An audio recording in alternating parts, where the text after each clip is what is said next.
I was able to download a video clip of Hudhud hi Aliguyon, an Ifugao myth that my grandma used to tell me as she used to tuck me in bed. Now I shall leave you with that. In the mountainous regions of northern Luzon, a hudhud is a long tale sung during special occasions. This particular long tale is sung during harvest. A favorite topic of the hudhud is a folk hero named Aliguyon, a brave warrior.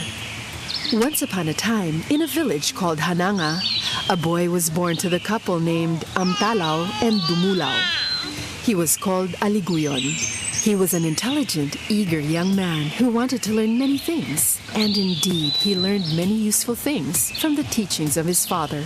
He learned how to fight well and chant a few magic spells. Upon leaving childhood, Aliguyon gathered forces to fight against his father's enemy, Pangaiwan, from the village of Daligdigan. But his challenge was to face Pangaiwan's fierce son, Pumbakhayon. Pumbakhayon was just as skilled in the arts of war and magic as Aliguyon. The two of them battled each other for 3 years, and neither of them showed signs of defeat. At length, Aliguyon and Pumbakhayon came to respect each other, and then eventually they came to admire each other's talents. Their fighting stopped suddenly. Between the two of them, they drafted a peace treaty between Hananga and Daligdigan, which their people readily agreed to.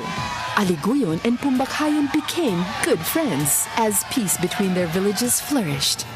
When the time came for Aliguyon to choose a mate, he chose Pumbakhayon's youngest sister, Bugan, who was little more than a baby. He took Bugan into his household and cared for her until she grew to be most beautiful. Pumbakhayon, in his turn, took for his wife Aliguyon's younger sister, Aginaya. The two couples became wealthy and respected in all of Ifugao.